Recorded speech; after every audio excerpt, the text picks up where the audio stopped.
Giring-giring perak. Episode 17. Maafkan saya, tuanku. Tidak ada terniat pada diri saya untuk mengecewakan tuanku sekeluarga. Putih Nuri dan pemberian ini amat berharga jika dibandingkan dengan diri saya yang sebatang kara. Jika kelak saya terpaksa mengembalikan keris dan cincin ini, yakinlah tuanku, bahwa itu akan saya lakukan dengan hati yang amat berat dan semata-mata karena takdir tidak mempertemukan kami. Tapi bila saya menerimanya, maka yakin pulalah tuanku, bahwa itu saya lakukan bukan karena saya terpaksa. Bukan karena saya tidak menghargai adat tuanku, tak satu pun yang bisa memaksa saya. Kalau saya menerima ikatan ini, itu semata-mata karena saya memang mencintai Putih Nuri dan karena dia juga mencintai saya. Tak bisa lain daripada itu. Oleh karena itu, sebelum saya sampai pada putusan yang amat penting bagi diri saya, terutama bagi Putih Nuri ini, maka saya mohon untuk dapat bicara sendiri dengan Putih. Rajo Tuo menarik nafas lega. Demikian pula Datuk Nan Hitam, Mamak Putih Nuri. Hampir serentak mereka mengucap Alhamdulillah. Datuk Nan Hitam membakar kemenyan di pedupaan. Asapnya mengepul. Baunya memenuhi ruangan. Rajo Tuo membaca doa, yang lain mengaminkan. Dan sampai di sana sidang keluarga bangsawan itu pun berakhir. Si giring-giring perak menerima keris emas dan cincin belah rotan dengan ukiran burung elang itu.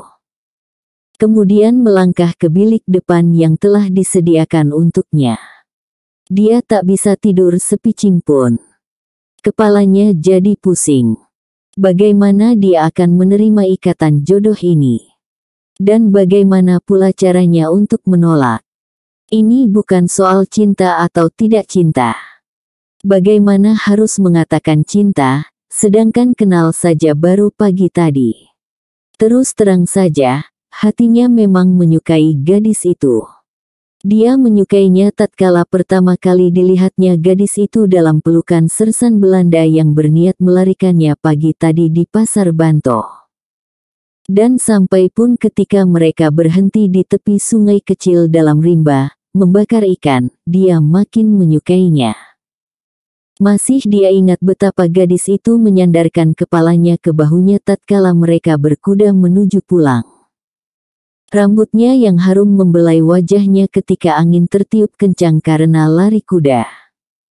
Tapi, itukah yang dinamakan cinta? Letaklah dia mencintai Nuri, Putih Nuri, ini juga di luar dugaannya. Tak dia sangka bahwa gadis itu adalah seorang putih. Turunan raja. Tapi dia menyukainya bukan karena dia putih, melainkan karena dia perempuan. Nah, letaklah dia mencintainya, tapi bagaimana dengan gadis itu sendiri? Adakah dia juga menaruh perasaan yang sama? Dia menangis dan berlari ke dalam tatkala runding itu sedang berlangsung tadi. Kenapa harus menangis dan lari ke dalam? Bukankah itu suatu pernyataan sikap bahwa dia tak menyetujui rundingan yang dibuat keluarganya? Dia jadi kasihan pada putih itu. Apakah artinya kebangsawanan, kalau untuk menyatakan pendapat tentang siapa yang disukai saja tak bisa? Alangkah mahalnya harga kebangsawanan itu. Dia jadi ingat pada Siti Nilam. Sedang mengapa gadis Pariaman itu kini di Balingka? Masih dia ingat betapa gadis itulah yang mengobati lukanya setelah perkelahian dengan Pandeka Sange di Rimba Silayang beberapa bulan yang lalu. Dia jadi demam karena luka bekas cakaran kuku Pandeka Sange yang berbisa itu. Selama dia demam di rumah Datuk Sipasan, Nilamlah yang merawatnya. Gadis itu meramu obatnya, menyuapkan bubur dan nasi, mengurus dirinya dengan penuh kasih sayang. Mereka memang belum pernah menyatakan isi hati mereka. Tetapi dia merasakan sayang yang amat dalam pada gadis yatim piatu itu. Dia juga yakin, Siti Nilam menaruh rasa sayang padanya. Tatapan mata dan sikap gadis itu selama ini menyatakan hal itu semua. Tidak hanya itu, bahkan semua pengungsi dari Pariaman itu diam-diam menyokong hubungan mereka. Mereka yakin, dengan anak muda itu Siti Nilam akan mendapatkan kebahagiaan. Mereka yakin kedua anak muda ini saling mencintai. Hanya saja, Datuk Sipasan yang dulu di Silayang pernah diutus teman-temannya untuk meminang si giring-giring perak untuk Siti Nilam, sampai saat ini masih belum juga memulai rundingan itu. Dia tak menyampaikannya bukan karena apa-apa. Tetapi pertama karena datuk ini mengambil jalan yang bijaksana. Anak muda itu baru sembuh dari sakitnya. Bukankah kurang pantas begitu dia sembuh begitu disodorkan rundingan itu? Lagi pula, makin hari dia dan istrinya makin melihat bahwa kedua anak muda itu saling mencintai. Meski tak ada perbuatan mereka yang janggal, meski saling menahan diri, namun gerak-gerik dan sinar mata keduanya, perasaan mereka saling bicara. Makanya Datuk Sipasan masih menunggu saat yang baik untuk membuka rundingan itu. Ketika suatu hari si giring-giring perak mohon diri untuk pergi agak sepekan dua untuk menjalani beberapa kampung, untuk mencari keterangan kalau ada orang yang mengetahui asal-usulnya, datuk ini dan teman-temannya melepas dengan lapang hati. Saya pergi takkan lama, katanya. Saya doakan semoga lekas bersua apa yang sanak cari, kata Datuk Sipasan. Datuk juga mengerahkan semua temannya yang sama-sama datang dari Pariaman, yang pernah diselamatkan anak muda ini dari penyamun di Tambun Tulang, untuk mencari informasi tentang si giring-giring perak. Tapi nasib anak muda itu mungkin belum baik. Sampai hari itu, dia belum juga menemukan agak sepatah kabar tentang siapa dan di mana asal-usulnya. Ketika akan berangkat meninggalkan rumah Datuk Sipasan di Balingka, dia mencari-cari di mana Siti Nilam. Tapi penat dia melirik. Siti Nilam tak kunjung kelihatan. Siti berada di kebun, ujar istri Datuk Sipasan perlahan. Muka si giring-giring perak bersemu merah. Kebun Datuk Sipasan berada pada jalan yang akan dia tempuh. Dia segera pamit. Di kebun yang terletak sesayup mata memandang dari rumah, dia menemukan Siti Nilam sedang menyiangi kebun kentang. Gadis itu pura-pura sibuk. Padahal sejak tadi dia menanti anak muda itu lewat. Dia tak mau berada di rumah saat anak muda itu akan pergi. Karena dia merasa takkan bebas berada di bawah tatapan Datuk Sipasan yang telah dia anggap sebagai ayahnya itu. Makin dekat si giring-giring perak makin gugup gadis itu. Dia makin pura-pura sibuk. Siti, dia menghimbau. Gadis itu pura-pura terkejut. Pandangan mereka bertemu. Mereka saling tegak memandang, kemudian Siti Nilam menunduk. Saya akan pergi. Saya sudah dengar malam tadi dari Uniang. Takkan lama. Mungkin hanya sepekan dua. Udah akan kembali kemari. Tentu. Kemana lagi aku akan pergi? Hanya ada beberapa orang yang kuanggap dekat dengan diriku. Pertama guruku di Gunung Talang. Kedua Datuk Sipasan dan engkau yang telah merawat diriku. Kami berhutang amat banyak pada Uda. Apa yang kami lakukan tak sebanding dengan budi Uda. Tak perlu hal itu disebut lagi Siti. Sebondong burung pipit terbang rendah. Hinggap di rumpun-rumpun kentang tak jauh dari mereka tegak. Kenangan itu putus tatkala azan subuh terdengar bergema. Si giring-giring perak bangkit dari pembaringannya di rumah Putih Nuri itu. Sampai saat itu masih belum tahu apa jalan yang harus dia tempuh dalam menghadapi ikatan jodoh yang terasa aneh antara dia dengan Putih Nuri. Dia turun ke halaman, mengambil wudhu, dan bersama Datuk Nan Hitam menuju ke surau kecil tak jauh dari rumah bangsawan dari 5 kaum tersebut. Selesai sembahyang, kaum lelaki yang berjumlah sekitar 20 orang itu kelihatan berbincang serius. Pagi ini ada pertemuan di ujung kampung. Datuk Nan Hitam, Mamak Putih Nuri, berkata ketika mereka pulang dari surau. Gerakan Belanda menangkapi dan membunuh orang kita makin menjadi-jadi. Pagi ini menurut kabar yang dibawa kurir, Tuanku Nan Renceh akan hadir dalam pertemuan ini. Tuanku Nan Renceh. Ya. Mungkin ada rencana untuk membalas perlakuan company yang biadab itu. Kalau engkau mau, engkau bisa hadir dalam rapat itu nanti. Si giring-giring perak tak menyahut. Tapi dia memang ingin benar hadir dalam pertemuan itu. Banyak hal yang ingin dia ketahui dari pertemuan tersebut.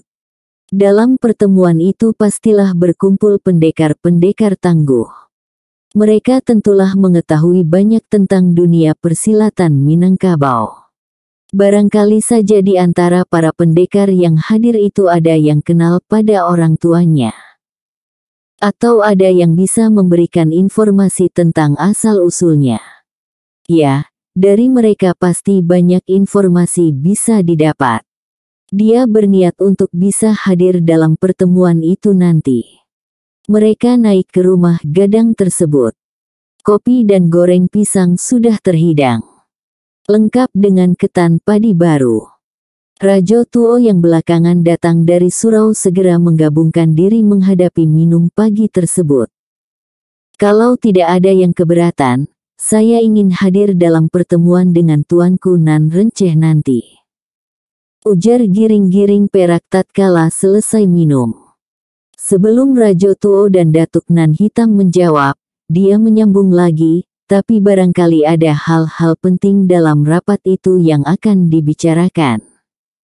Barangkali ada baiknya saya hadir di akhir pertemuan saja. Saya rasa kehadiranmu akan disambut dengan gembira oleh semua orang. Untuk kau ketahui, cerita tentang perkelahianmu dengan penyamun di Bukit Tambun Tulang sudah tersebar kemana-mana. Kami tak usah menyembunyikan bahwa kami sangat berharap engkau bisa bahu-membahu dengan kami dalam melawan keganasan company di Minangkabau ini. Tapi memang ada baiknya engkau tak langsung hadir di sana pada saat pertama. Kami akan memberitahukan kedatangan serta niatmu untuk hadir pada Tuanku Nan Renceh. Dan akan ada orang yang menjemputmu nanti kemari. Terima kasih. Nah, kami berangkat dulu. Kedua bangsawan 5 kaum itu, Rajo Tuo dan Datuk Nan Hitam segera turun dari rumah. Cahaya pagi baru membayang dari Gunung Merapi. Tak lama setelah kedua bangsawan itu turun dari rumah, Nuri muncul membawa nampan. Dia datang dengan kepala menunduk.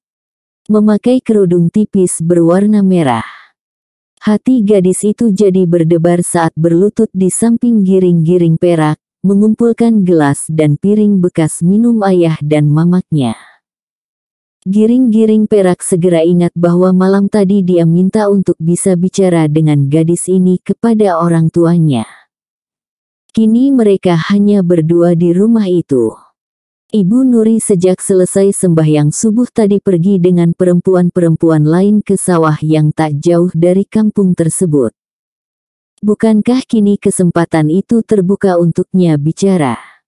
Gadis itu sudah akan mengangkat nampan yang berisi gelas dan piring tersebut ketika dia memberanikan diri bersuara. Putih. Gadis itu tertegun. Masih duduk dan menunduk. Ada yang ingin kubicarakan dengan Putih. Gadis itu menoleh padanya. Menatapnya dengan sinar mata yang lembut dan berbinar gemerlap. Nama saya Nuri. Nama itu yang saya beritahukan pada Uda ketika dirimba di tepi sungai kemarin bukan? Ujar Nuri perlahan sebagai sebuah protes halus pada panggilan yang menyebutkan gelar kebangsawanannya. Dia tak suka dipanggil Putih. Si giring-giring perak tersenyum. Gadis itu masih menatap dengan sinar matanya yang lembut itu. Saya antarkan piring ini ke belakang, katanya perlahan. Dia mengangkat nampannya dan berjalan ke belakang. Tak lama kemudian dia muncul lagi. Duduk bersimpuh di hadapan anak muda tersebut. Dia menatap sebentar, kemudian menunduk. Jarinya memainkan ujung selendang. Si giring-giring perak kehilangan kata untuk memulai pembicaraan. Apa yang harus dia ucapkan? Cintakah kau padaku? Begitukah memulainya? Ah, itu pertanyaan blow-on. Aku cinta padamu, bagaimana kau? Pertanyaan ini pun rasanya kurang masuk. Atau begini, ayahmu telah menunangkan kita, bagaimana sikap kita kini? Bertunangan sajakah kita atau langsung menikah? Ah, pertanyaan begini juga terasa tak berbudaya. Mana ada anak muda bertanya begitu? Jadi harus bagaimana? Pikirannya jadi tak menentu. Tapi udah akan membicarakan sesuatu. Kenapa hanya diam? Tiba-tiba suara Putih Nuri mengejutkan dia dari kekalutan pikiran. Ya, saya akan menyampaikan sesuatu. Tapi bagaimana harus memulainya? Memulai apa? Memulai bicara. Sekarang bukankah sudah bicara? Tapi tidak terarah. Terarah bagaimana? Giring-giring perak kehabisan kata. Aneh, kenapa dia jadi gugup menghadapi gadis ini? Karena dia bangsawan dengan gelar putih itukah? Ah, tak mungkin. Baginya tak ada beda seorang putih atau tidak. Lalu kenapa? Karena gadis ini memang cantik. Siti Nilam juga cantik. Kalau dipilih antara keduanya, akan sulit orang memilih. Akhirnya dia meletakkan cincin dan keris emas yang dia terima malam tadi. Keris dan cincin itu dia letakkan di atas tikar di hadapan mereka. Putih Nuri tertegun. Lambat-lambat tetapi pasti, wajahnya yang merah dadu berangsur jadi pucat. Dia tak berani menatap si giring-giring perak. Anak muda itu sendiri tak tahu apa yang harus diucapkan. Akan udah kembalikan keris dan cincin ini. Suara Putih Nuri terdengar lemah. Si giring-giring perak masih terdiam. Dia tengah mencari kata untuk memulai rundingan itu. Dia jadi kaget tatkala dia lihat air mata gadis itu menitik di pipinya. Dan tiba-tiba Nuri bangkit. Namun secepat gadis itu akan berlari kembali ke biliknya, secepat itu pula dia menyambar tangannya. Duduklah dahulu Nuri, katanya. Gadis itu masih menunduk. Tak berani menatap padanya. Duduklah. Saya sudah mengerti. Udah kembalikan saja keris dan cincin itu pada ayah atau pada Mak Datuk. Duduklah. Buat apa saya duduk lagi? Untuk mendengarkan bahwa udah tak sudi menerima ikatan jodoh ini. Tak perlu lagi. Saya sudah tahu, bahwa sejak malam tadi udah tak berkenan pada rundingan yang disampaikan ayah. Duduklah Nuri. Ucapan anak muda itu, yang bersuara lembut, membuat hati Putih Nuri jadi lemah. Dia duduk berlutut dekat anak muda itu. Masih menunduk. Apa yang akan udah sampaikan? Tanyanya perlahan. Tentang keris dan cincin ini. Bukankah sudah dikatakan ayah, bahwa tak ada kewajiban bagi Uda untuk memenuhi ikatan ini? Uda bisa saja meninggalkan rumah ini bila saja Uda kehendaki. Kalau itu yang terniat di hatiku, sudah sejak malam tadi aku tak di sini. Yang ingin kutanyakan adalah pendirianmu Nuri. Saya mematuhi kehendak ayah. Artinya engkau tak punya pendapat lain, kecuali menerima kehendak ayahmu. Ayah juga terpaksa berbuat seperti ini karena kita telah melanggar adat. Artinya engkau akan menerima saja putusan ayahmu meski dengan lelaki manapun engkau dijodohkan. Nuri tertegun. Matanya yang redup berbinar. Menatap tepat-tepat pada si giring-giring perak. Haruskah aku menjawab pertanyaan ini? Tanyanya perlahan. Iya. Masih diperlukan juga jawaban itu. Betapa tidak? Tidakkah engkau tahu bahwa perkawinan adalah suatu ikatan suci? Sesuatu yang suci tidak boleh menimbulkan sakit hati apalagi sebuah penderitaan. Suatu perkawinan harus mendatangkan kebahagiaan turun-temurun. Bukan dendam dan siksaan hidup. Bagaimana kau bisa menerima begitu saja ikatan jodoh yang dipaksakan keluargamu, padahal engkau tidak menyukai jodohmu, dan ikatan itu akan membuat engkau menderita seumur hidup. Bagi kami perempuan memang tidak ada pilihan. Begitu pula dengan dirimu saat ini. Ada bedanya. Di mana letak perbedaan itu? Nuri terdiam. Dia menunduk. Tangannya kembali memainkan ujung selendangnya. Katakanlah di mana letak perbedaannya dalam hal ini. Dengan masih menunduk, gadis itu berkata perlahan. Saya lebih baik mati daripada dijodohkan dengan lelaki yang tak saya cintai. Kemudian gadis itu terdiam. Si giring-giring perak juga terdiam. Dia masih tak menangkap kemana makna ucapan gadis itu. Usianya yang masih muda belia, membuat dia tak cepat arif akan arti kata yang bersayap. Dan engkau akan bunuh diri kalau jodoh itu diteruskan. Alangkah blonnya pertanyaan ini. Putih itu sampai-sampai tak dapat menahan dirinya untuk tak tersenyum. Kenapa engkau tersenyum? Kalau aku akan bunuh diri, aku sudah melakukannya malam tadi. Tidak usah menanti sampai pagi. Tak usah menghidangkan kopi dan ketan untuk udah. Dan gadis ini berlari masuk ke biliknya dengan muka merah. Anak muda itu sendiri alangkah merahnya mukanya. Untunglah saat itu datang seorang lelaki. Sanak disilahkan datang ke pertemuan di Balairung. Tuanku Nan Renceh serta Rajo Tuo menanti di sana. Dia menyarungkan keris emas itu ke pinggangnya. Memasukkan cincin ke jari telunjuk kanannya. Kemudian melangkah turun. Mengikuti lelaki itu menuju ke Balairung yang terletak di ujung kampung. Dari jauh Balairung itu sudah kelihatan. Beratap ijuk dan bergonjong empat dengan dinding setinggi duduk. Semua kepala menoleh padanya tatkala dia muncul di bengkolan. Anak muda ini berdebar juga hatinya tatkala menaiki tangga Balairung itu.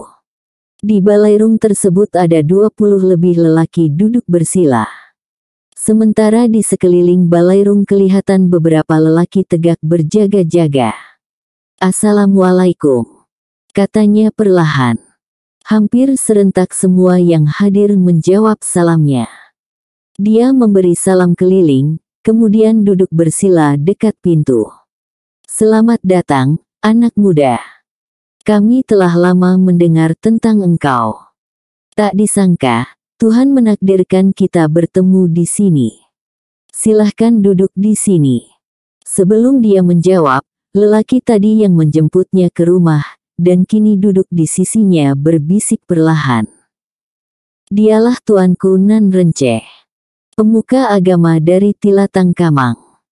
Sekali pandang saja, si giring-giring perak dapat menduga, lelaki berpakaian serba putih seperti dirinya pula, yang bertubuh kecil tapi bermata tajam dan yang bernama tuanku Nan Renceh itu, adalah orang yang berisi. Saya juga amat bahagia diperkenankan hadir dalam sidang penting ini. Saya telah lama mendengar nama besar tuanku. Seorang yang ditakuti oleh kaum adat di Tiga Luhak. Yang ditakuti oleh company. Terimalah salam penghormatan saya. Rajo Tuo, ayah Putih Nuri yang duduk di sebelah kiri tuanku Nan Renceh, sangat senang melihat sopan santun anak muda itu. Dan hatinya juga amat gembira mula pertama tadi melihat bahwa keris pusaka tua sukunya tersisip di pinggang anak muda tersebut. Demikian pula cincin emas itu juga terpasang di jari telunjuknya. Dia dapat menerka, pastilah anak muda ini telah bicara langsung dengan anak gadisnya. Diam-diam, bangsawan ini mengucapkan syukur pada Tuhan. Sebab kini usia puterinya itu sudah mencapai 19. Sudah bersilang Karano yang datang untuk meminangnya. Ada dari Luhak Agam ini, dan banyak pula dari bangsawan-bangsawan dari Luhak Tanah Datar, yaitu Luhak dari mana mereka berasal. Pinangan itu kebanyakan dari teman-temannya, yaitu kaum bangsawan atau orang-orang kaya di Minangkabau. Tapi tak sedikit pula pinangan itu berasal dari orang yang tak pernah dia kenal. Orang-orang ini mendengar dari mulut ke mulut tentang kecantikan putih anak Rajo Tuo tersebut. Sebanyak itu Karano yang datang, sebanyak itu pula yang tak berhasil. Banyak saja helah Putih Nuri untuk menolak lamaran tersebut. Terhadap puteri satu-satunya ini, Rajo Tuo tersebut tak bisa berbuat apa-apa. Lalu akhirnya terjadilah kekeliruan yang diperbuat kedua anak muda itu kemarin, yaitu ketika mereka masuk kampung dengan mengendarai seekor kuda berdua. Putih Nuri duduk di depan dalam pelukan anak muda perkasa ini. Ketika kepadanya dikatakan bahwa dia harus menikah dengan lelaki yang memeluknya di atas kuda itu, Putih Nuri hanya menunduk dengan wajah bersemu merah. Ayah dan ibunya segera mengetahui bahwa putrinya ini menyukai pemuda berbaju putih dan bergiring-giring perak tersebut. Sebab mukanya yang menunduk kemalu-maluan itu sangat berbeda dari yang sudah-sudah. Biasanya bila kepadanya ditanyakan apakah dia bersedia dikawinkan atau ditunangkan dengan salah seorang bangsawan yang datang melamar, yang banyak pula di antara mereka itu yang gagah dan kaya raya, maka sikap Putih ini adalah menunduk dengan muka masam. Kemudian kalau didesak terus maka dia akan lari ke kamarnya, dan menangis di sana. Dari perilaku itu tahulah orang tuanya, bahwa gadisnya ini tak menyukai lamaran tersebut. Berlain sekali halnya tatkala kepadanya disampaikan bahwa dia telah melanggar adat istiadat mereka dengan berada dalam pelukan anak muda itu di atas kuda dan lewat pula dalam kampung di mana orang tengah ramai. Dia juga tidak memprotes agak sedikit, ketika ayahnya mengatakan bahwa sebagai akibat kesalahan itu, mereka harus dikawinkan. Putih Nuri seperti telah lama menantikan peristiwa ini. Dia sering mendengar cerita tentang anak muda itu dalam rapat-rapat yang diadakan di rumahnya. Dalam pertemuan kaum pesilat di Kampung Pisang itu, si giring-giring perak telah memakai cincin dan keris emas pusaka tua dari keluarga Rajo Tuo, ayah Putih Nuri. Dia mengedarkan pandangannya keliling. Dia jadi gembira tatkala di ujung kirinya, yaitu berhadapan duduk dengan tuanku Nan Renceh dan Rajo Tuo ayah Nuri kelihatan duduk Datuk Sipasan. Datuk itu juga memandang padanya dengan tersenyum. Si giring-giring perak ingin menegurnya. Tapi dalam pertemuan khidmat di mana hadir tokoh-tokoh dunia persilatan Minangkabau saat itu, dia tak berani lancang mulut asal bersuara. Karenanya dia hanya mengangguk dengan sopan sebagai pertanda gembira bertemu di sana. Rajo Tuo sebagai tuan rumah di Kampung Pisang ini nampaknya menjadi juru bicara bagi pertemuan tersebut. Masih dalam keadaan duduk dia lalu memperkenalkan pada anak muda itu satu demi satu setiap yang hadir dalam rapat tersebut.